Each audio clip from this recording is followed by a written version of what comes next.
for this weekend and obviously today.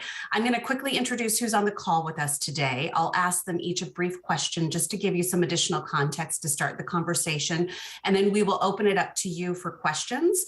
So until that time, if you can double check, make sure if you're a reporter that your cameras are off, your microphones are muted, and then once we get to the Q&A, you're welcome to turn them on at that time. So on the call this morning, we have King County Executive Dow Constantine, Dr. Jeff Duchin, Health Officer, Public Health, Seattle-King County, Laura Whiteley-Binder, Climate Preparedness Program Manager and part of the King County Climate Action Team, Brendan McCluskey, Director, King County Office of Emergency Management, and Karia Wong with the Chinese Information and Service Center and a member of the Climate Equity Community Task Force. The spelling of everyone's names is included in the media advisory that your newsrooms received this morning. So before our experts weigh in, we invited Executive Constantine here this morning just to talk with us for a quick minute, because we know what an important issue is climate change is for him personally, and also because of experience that he had last summer sort of leading through what ended up being our biggest ever climate disaster in our region. Good morning. Good morning, and thank you, Anita, and thanks to everyone for joining us today. I'm reminded that it was a year ago that we experienced really the most significant climate event so far in the history of our region, an extreme heat event where some 38 people died in King County. They're the highest temperatures ever recorded in the history of our region. And that was, of course, the deadliest climate event to date in our region. And it reinforced the reality that climate change is neither theoretical nor distant, but here and now. And regardless of how well we do from this point forward in our response, is going to continue to get worse. Now, we have an obligation to, as rapidly as possible, reduce our carbon emissions as a government and as a region. We have an obligation to figure out ways to sequester as much carbon as possible, including by preserving and making healthy our temperate forests here in the Cascades. But there is no escaping the fact that we are going to, because of the carbon already in the atmosphere and that which will continue to be added, we're going to have more and more of these extreme weather events, including extreme heat events. It's just as important as the rest of our work that we prepare for people to be able to be resilient and for our systems to be able to be resilient in the face of these events, and especially to look out for those who are the least able to protect themselves, to ensure that we have an equitable response that is including everyone in our heat mitigation. So in my strategic climate action plan, you'll recall we adopted our first plan in the middle of the last decade, then we updated it starting in 2020. I announced our first ever extreme heat mitigation strategy, preparing our region for more frequent and prolonged waves of heat that climate scientists know will happen here and will, of course, worsen if we are unable to make immediate reductions in greenhouse gas emissions. Today, we're joined by experts from many of our King County departments representing public health, climate preparedness, emergency management, who are working with frontline communities to develop a mitigation strategy. Success will require both an immediate response and also over time adapting our built environment to be able to help people withstand these challenges, because our built environment of hundreds of thousands or more buildings was not designed with this kind of reality in mind. Most places, individual residences don't have air conditioning, for example. And so we have a huge challenge ahead of us, even as we push forward on the other aspects of our climate work, including eliminating carbon emissions. Now, fortunately, we have some of the nation's leading experts from multiple disciplines and strong partnerships with vibrant communities that are disproportionately impacted by climate change. So the challenge is great, but we have the resources and partnerships and I think the shared sense of urgency needed to create a safer, more resilient future for our region. And with that, I'll hand it back to Anita and to our experts. Thank you, everyone, for being here today. Thank you, Dow. We appreciate your time this morning. We'll turn to Dr. Duchin. Provide for us your perspective about last summer when we were dealing with this deadly heat wave. How significant was that heat wave to our area, particularly as it relates to health and to health care? And I'm going to ask you a two-parter here because I know climate change is such a passion for you as well. Put that in context of our region's climate. Okay, well, thank you, Anita. Let me start just by re-emphasizing that climate change is recognized by public health and medical professionals as a health emergency. And according to the World Health Organization, is the biggest health threat facing humanity. So extreme heat is one type of extreme weather event that's increasing due to climate change and is the leading cause of weather-related deaths in the US. Last year's heat wave in the Pacific Northwest was the deadliest weather-related disaster in Washington state history, with at least 100 heat-related deaths in the state between June 2nd and, between June 27th and July 2nd. And at least 30 of these heat-related deaths and 5 additional drowning deaths that are not counted in those 30 were reported in King County during this time. So you can consider this extreme heat wave a climate-related mass casualty event that caused hundreds of deaths regionally in the Pacific Northwest. And these numbers, these official reported numbers, are almost certainly an undercount, with the true toll of excess deaths undoubtedly higher. Regionally, the heat wave put significant strain on hospitals and the EMS system, our first responders.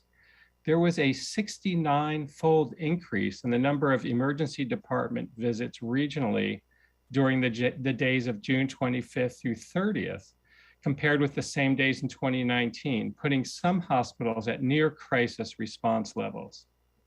And perhaps the worst news of all, from the health perspective, is not only do we expect more heat waves from here on out, but the heat waves we do see will be longer and more intense. So this should be a wake-up call for anyone thinking we in the Pacific Northwest are immune to deadly heat waves or other impacts of climate change. Thank you, Dr. Duchin. We'll turn quickly to Laura. You know, the King County area recognizes that this climate risk is really a reality for us. King County itself is positioning itself for sustained focused work on heat mitigation with the development of this extreme heat mitigation strategy. How is this strategy being developed and going to be developed? And then what are some of the examples of the types of short-term and then longer-term actions that could be a part of it? Thank you, Anita, and thank you, Executive Constantine and Dr. Duchin, for your remarks. As noted earlier, the deadly 2021 heat wave, combined with growing concerns about the impacts of climate change on extreme heat and summer temperatures, has led to strong interest in local action on heat. The extreme heat mitigation strategy that we will be developing will provide a strategic framework that supports comprehensive and coordinated action on heat. The strategy will identify near-term and longer-term heat mitigation actions that King County and community partners can take to effectively address heat impacts.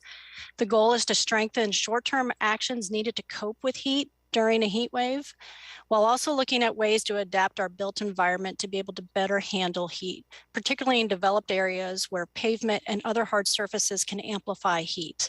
This is also known as the urban heat island effect. This focus on both near-term and longer-term is essential.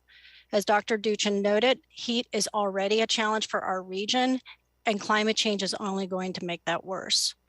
Effective heat risk mitigation requires a comprehensive approach that engages and mobilizes a broad range of stakeholders. Recognizing that, we will be working with King County cities, community-based organizations, frontline community members, healthcare providers, emergency responders, the building community, and others to co-develop the strategy.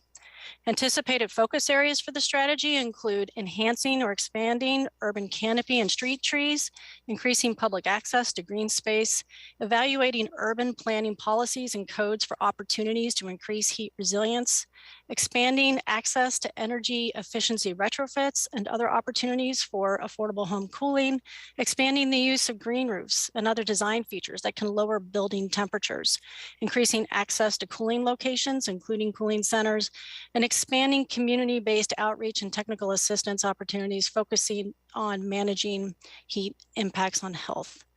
A focus on equity in this work is essential. We will be partnering with frontline communities, including members of the Climate Equity Community Task Force and community-based organizations who work with heat-sensitive communities in developing the strategy. Thank you for the opportunity to provide a brief introduction to the planned work, and I look forward to sharing the details of the strategy with you in approximately a year. Great. Laura, thank you. Brendan, turning now to you. What did the Office of Emergency and Management experience and then learn during last summer's deadly heat wave that's prepared your team for, I think, days like today? And then obviously we know in the event of another heat wave that it's going to happen at some point in the future for us. Sure, thanks. And thanks for having me here. I think one of the most important things for people is to know that they can get information from somewhere. And so last year's heat wave really taught us that we need to be able to communicate with people and communicate on a coordinated manner using the media, using social media, and using the other tools that we have. So we've already implemented actions that will help get this critical life-saving information out to people. And we're really better prepared now this year than we were than last year for some of these responses, including using our trusted partner network, who are volunteers that help get our emergency messages out to other members of the community, community members who might not speak English as a primary language or might have other ways that they know that they can get information to this community.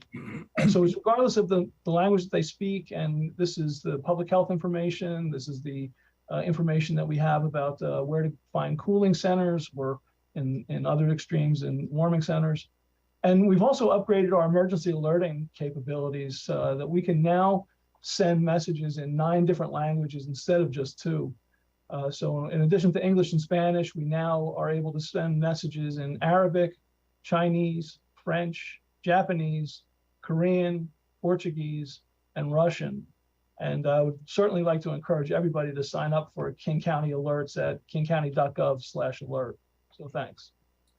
Thank you, Brendan. Karia, thank you so much for joining us today. We know that while extreme heat affects everyone, we also know that everyone is not affected equally. It's deepening racial inequities. What do you personally want to see be a part of this strategy for King County, given what you and your community experienced last summer? Well, last summer, the CID area actually was hard hit by the heat wave, as a lot of the seniors were suffering from the urban island effects. So what happened is their home is actually like an oven because the heat trapped inside. So they all went on the streets and trying to get fresh air and try to be in a place that's cooler. But knowing that there's more concrete than everything, in the CID area. So basically it is not helping a lot. So I would have parents coming to me on the street and saying that I don't really know what to do, Ms. Wong, because it's so hot at home. And with COVID, I can't really take my kids to places that I used to be. And because of the wildfire, the air quality is bad. I can't open my door and windows for ventilation and circulation. So what should I do? I was very concerned and also struggle because I don't really know what to do. So I was really excited to hear about the King County heat mitigation strategies that's coming, up, because I think we need a long-term solution and to prepare our community members to embrace the challenge of heat waves in the future and to fight and to combat with climate change. Great, Karia, thank you so much. We're going to open it now to questions from the reporters who are on the call. Please feel free to turn your camera on if you prefer. You can raise your virtual hand and we'll call on you. And at that time, you're welcome to unmute your microphone and ask your question. You can either ask it of the group or target it to a specific expert. And then if you prefer, you can always put your question in the chat and I'll make sure to get those asked as well. So feel free to chime in first or get your hand raised and we'll get your questions asked.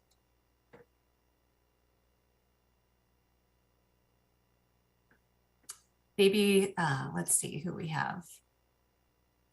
If our team can help me see who's raising their hands here.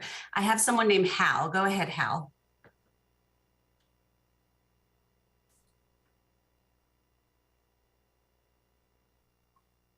We'll see if we can unmute you.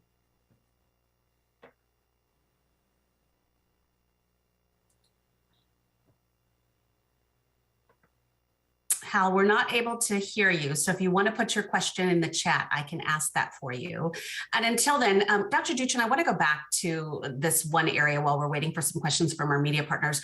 Talk about this connection between climate and health-related disasters. Why is there a connection or a common denominator for these two particular issues?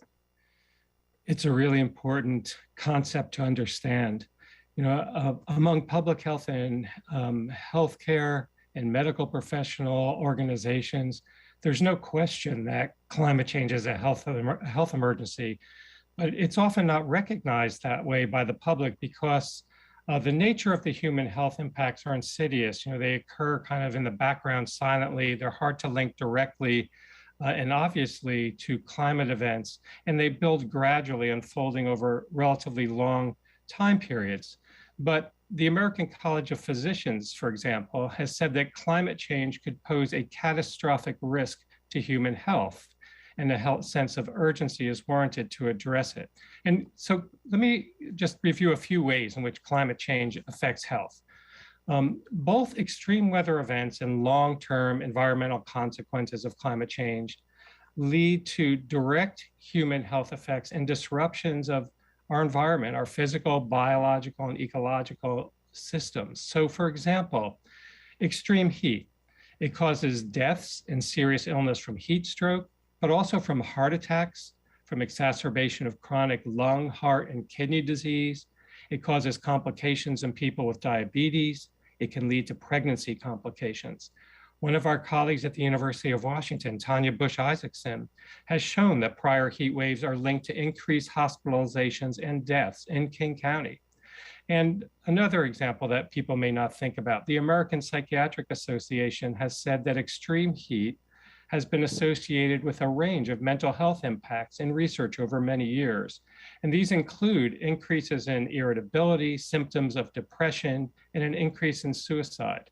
It can also affect behavior, contribute to increased aggression, incidences of domestic violence, and increased use of alcohol or other substances to cope with stress.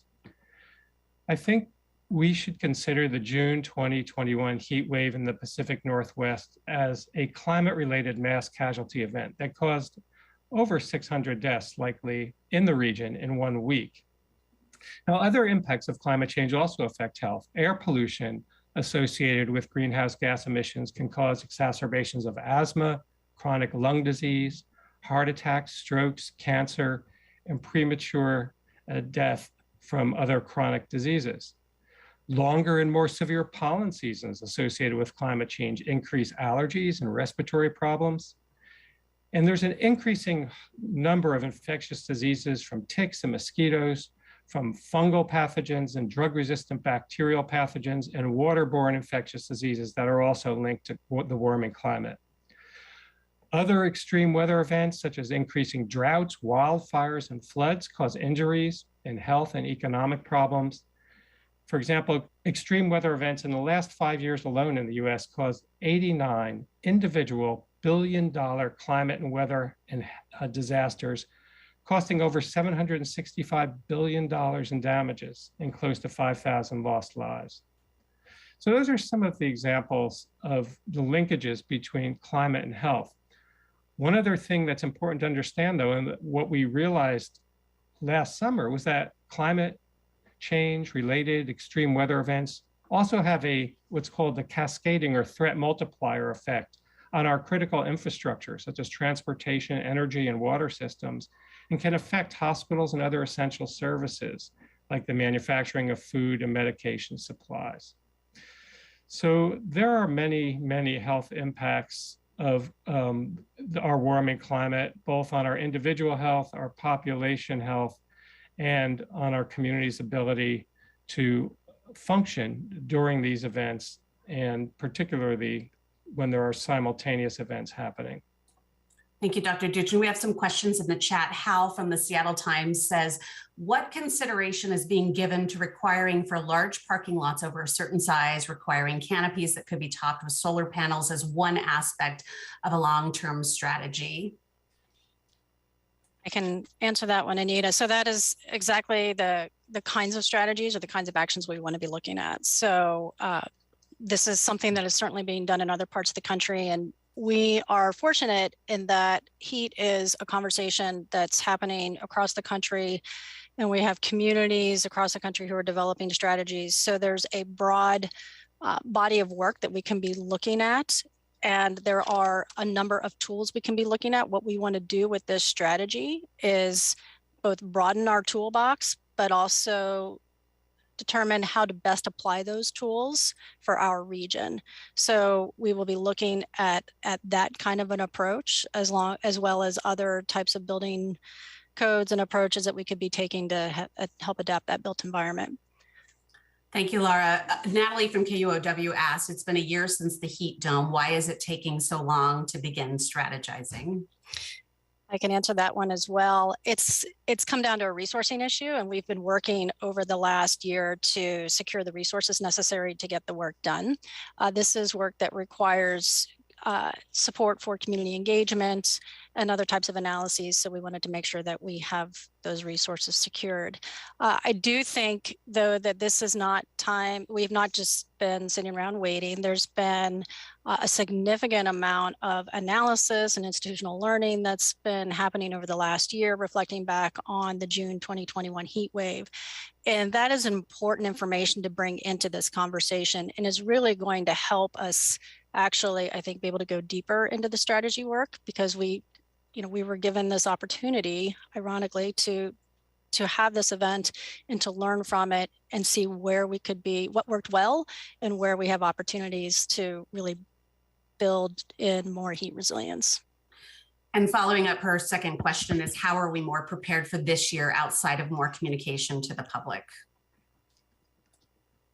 And anyone can answer that, not just Laura. Well, I can start certainly by saying that, internally, our coordination efforts with the cities and within county departments and our other partners has improved since last year. It was one of the biggest things that we learned out of the heat dome.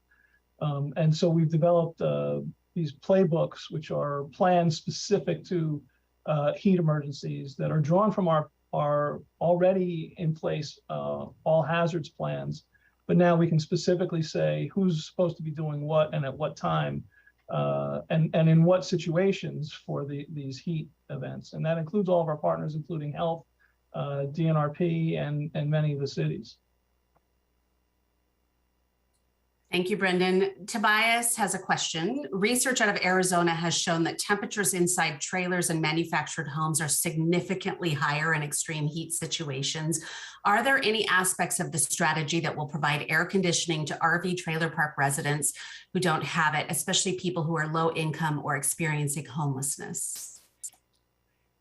I think it's going to be important and critical that the strategy look at how to support our low-income communities with access to cooling, whether that's increasing opportunities for home cooling or making it easier for communities to get to places where cooling is provided. Again, with a comprehensive strategy, we want to be looking across the board at a range of options, and we will be looking in particular, especially in working with our frontline communities, to identify what are the best strategies that will help support those needs. Thank you, Laura. Melissa Santos from Axios says, I missed the first few minutes of the call. If it was addressed, she's apologizing for asking this again, but what size FEMA grant is the county seeking to develop this plan, and how will that money specifically be used? And then the timeline again on the plan. So one of the ways that we have been working to try to secure some funding for this work is we've applied for a FEMA grant. It's the Building Resilient Infrastructure and Communities grant. We're still waiting for final word on that grant. So we are, fingers crossed, going to be getting that award. But the grant is $125,000, and it would primarily support development of the strategy and all that comes with that. Again, for those on the call, you're welcome to try to unmute yourself and ask your question if you would like to. Some people seem to be having a little trouble with that, but we double check the settings, so you should be able to. Another answer that Brendan offers is, in general, is that COVID hindered our ability to open cooling centers and other things, and that's very different this year, absolutely.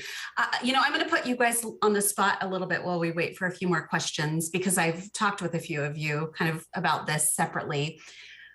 So many of you work on climate change. This is what you've devoted your lives to. This is where your focus has been. So take us back to 1 year ago tomorrow when we hit that 118, 116, 108. What was that like for you personally to see numbers like that in Seattle, Washington, where we're so used to flooding and cold and not temperatures that high?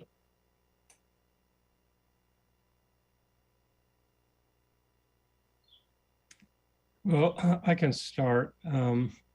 It was very distressing to experience this, climate change driven extreme weather event. And these events are distressing under any circumstances, but having this extreme heat wave during the ongoing COVID-19 pandemic, as was mentioned, that was already stressing our healthcare and public health systems, made it that much more worrisome, and was a real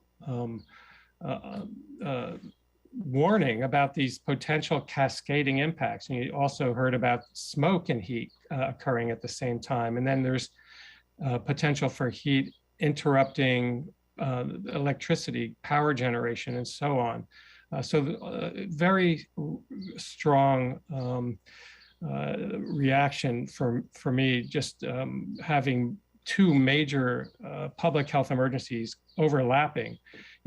I considered this record-breaking extreme heat event to be a disturbing reality check on how far down the path of climate change we've already gone. And the health and economic consequences that we're going to have to live with, given the already existing level of global warming, and how close we really are to a catastrophic change with global health impacts if we don't scale back our greenhouse gas emissions quickly enough. Before I move on, does anyone else want to answer that question? Yeah, Anita, I would say it was unbelievable. And frankly, I think that's maybe one of the reasons why some people didn't heed the warnings that were put out there, because that type of temperature is unprecedented in the Pacific Northwest.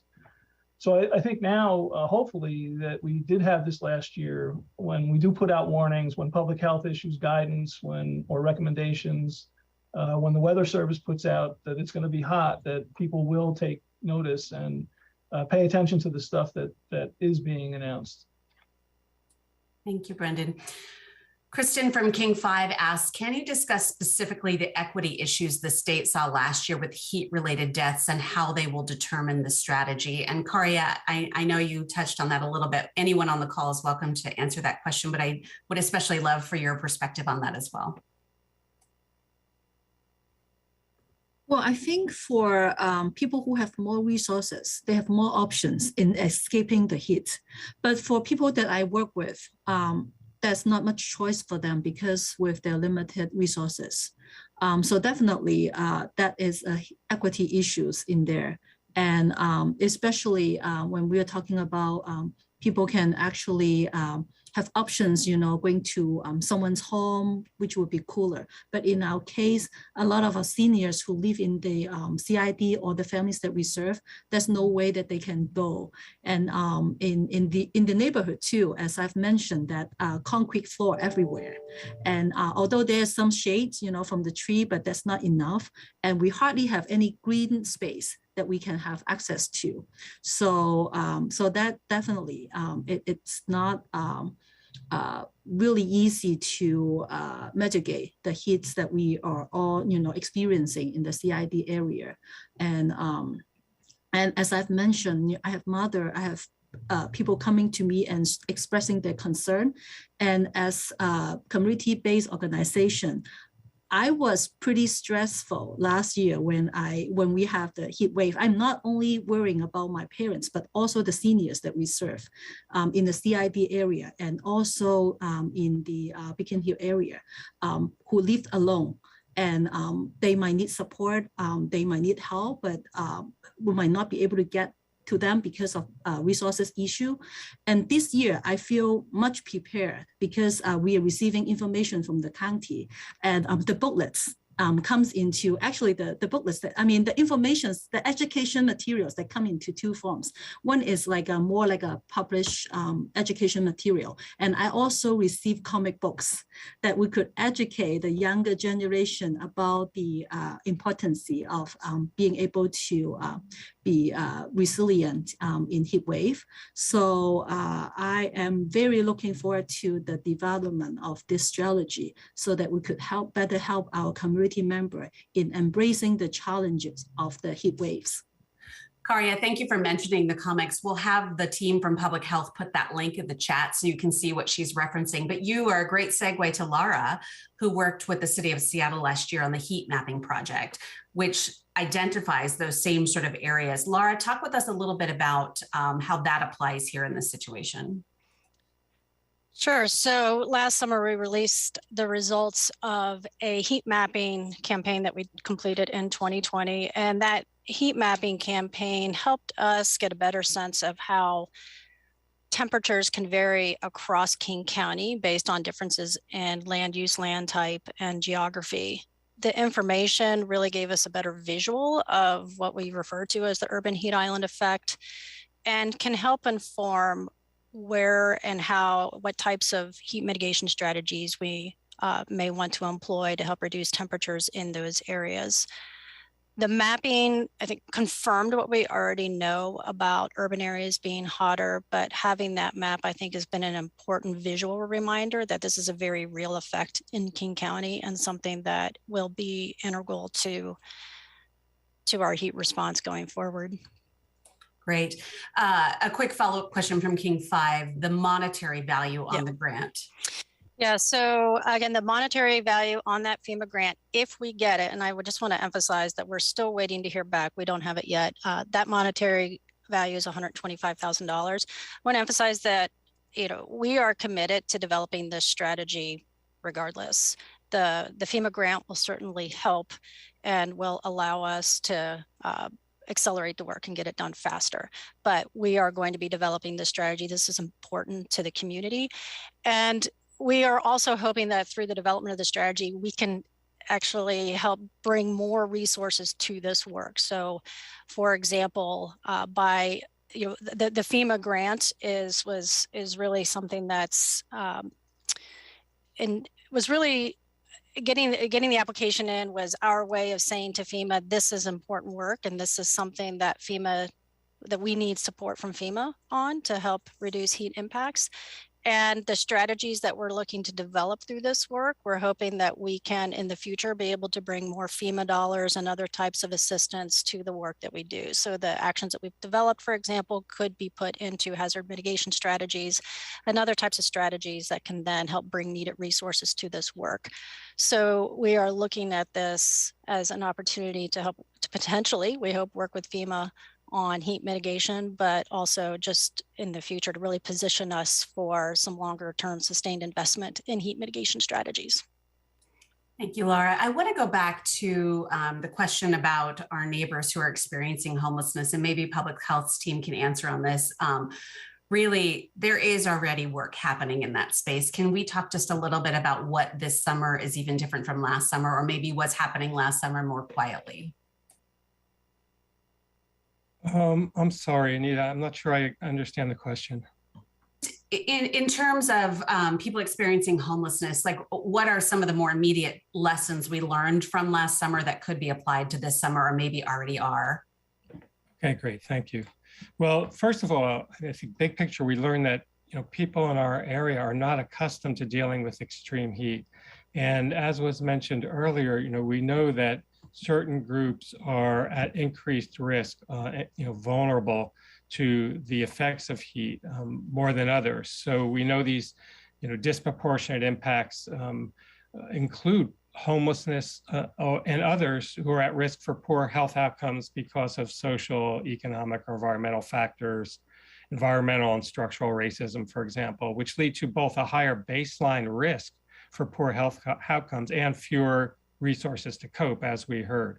And these include, people experiencing homelessness. Other vulnerable groups include children, older adults, low-income communities, communities of color, and people living with disabilities. With respect to lessons learned, well, clearly we understand that we need to invest in prevention, as Laura was mentioning. We need to be prepared for more frequent and more severe events. And so with respect to our homeless population, we're working to engage those who are most impacted, including people living homeless, as part of this plan development process. And this will include working with frontline community partners, such as people experiencing homelessness. In particular, some of the things that we learned from people experiencing homelessness is that many people in that group prefer to remain in place rather than go to cooling centers. So this can inform the development of a plan that would bring more resources out to persons experiencing homelessness where they're living, such as bringing water or providing cooling resources, shade, fans, etc.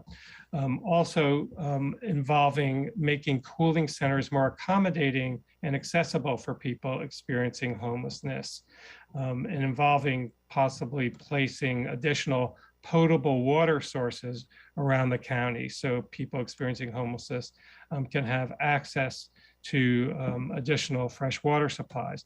And finally, our Healthcare for the Homeless Network continues to provide on-the-ground outreach and resources such as water, electrolyte solutions, and health information for people who are living on the street.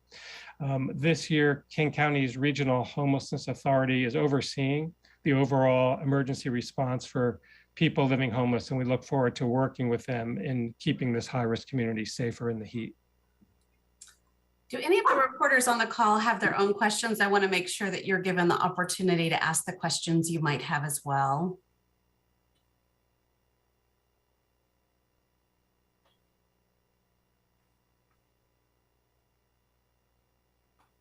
Well, if there are additional questions you think of, please reach out to us. We're happy to try to get those in front of our experts for you. We have a recording of this, so if for any reason your recording did not cooperate, we'll be happy to provide ours to you. And again, just follow up with any additional questions that you might have on this as well. So we just appreciate everyone's time for being on the call and for all of our experts and for the work that they have ahead. Thank you so much. Take care. Bye-bye.